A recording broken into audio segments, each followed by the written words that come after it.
Angela held the photo up in her face. "Are you going to eat it yourself, or do you want us to help you with it?" Angela's eyes gleamed viciously. Everyone was congratulating her and cursing that damned fatty. But that little bitch Lisa actually said that Nora's facial features weren't ugly? Ha! Angela was about to pass the photo to Lisa when suddenly, a cool, fair, and slender arm reached over and took it away. With her eyes downcast, Nora casually balled up the photo and grabbed Angela's hair. When she opened her mouth to cry out in pain, she stuffed the photo into her mouth. Her actions were as slick and smooth as butter. It was only when she tasted the bitter and unpleasant taste in her mouth that Angela finally reacted. She was about to spit it out when she heard a low and indifferent voice. "A bet's a bet, Angela." Angela's movements suddenly froze dramatically, and she looked at her as if she had just seen a ghost.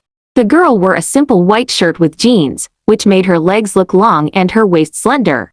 Her hair was tied casually behind her, and a few trifling strands covered her neck. Her skin was as smooth as silk and was fair and clean. Her entire self was incomparably beautiful. That familiar voice, though. At the sight of the situation, the others gathered around. A boy frowned. "Who the heck are you, pretty girl? Angela is Mr. Gray's fiancé. Aren't you afraid of offending the Grays?" Nora ignored him and helped Lisa up. Seeing that the condition of her eyes wasn't as serious even though they had turned red, she whispered, "Go and rinse your eyes with clean water." Lisa bit her lip and shouted with some uncertainty, "Are you Nora?" "Yeah." Everyone was stunned. They looked at her incredulously.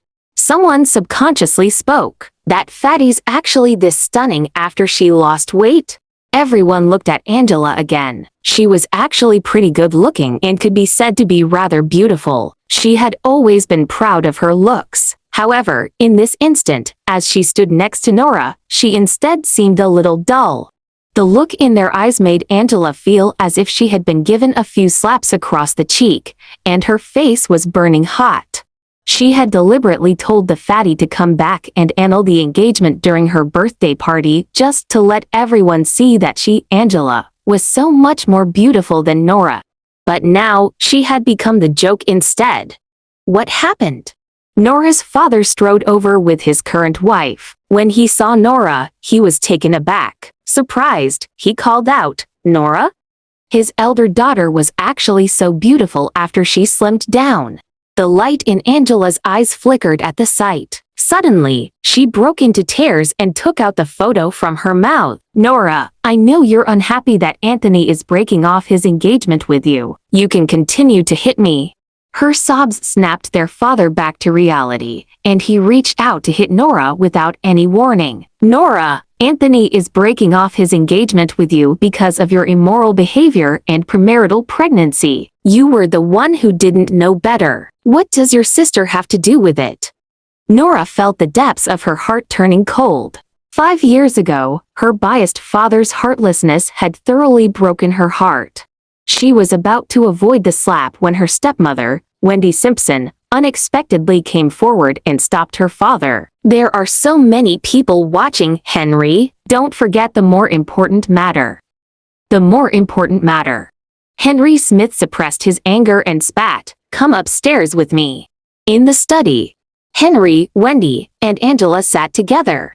Nora sat opposite them. She leaned against the sofa, her eyelids drooping, making her look like a defiant madman who despised everything. However, anyone familiar with her would know that she was just sleepy.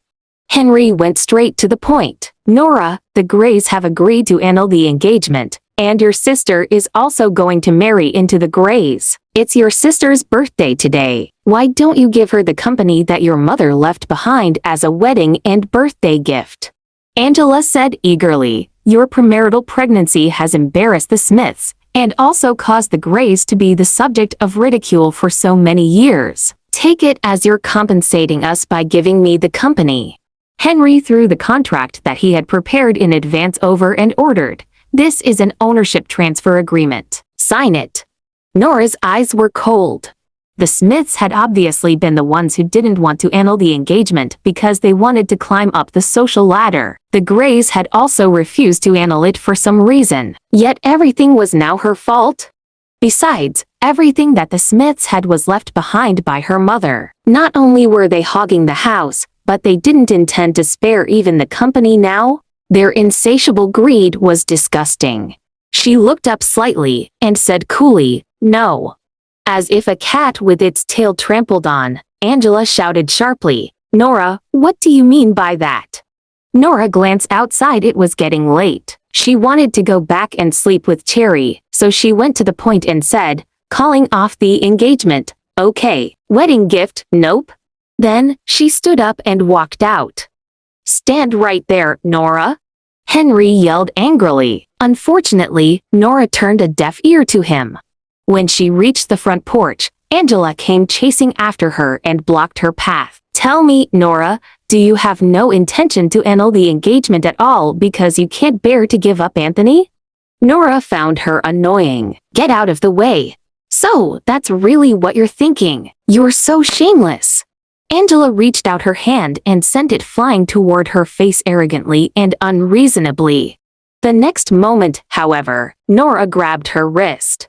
Unable to break free, a flustered and exasperated Angela cursed angrily, "Don't you dare think that Anthony will have a change of heart and come back to you just because you've become pretty. He'll never marry a sullied woman like you who's saddled with little bastard children, no matter what. Oh, and by the way, why didn't you bring back that little bastard child whose father's identity is unknown?"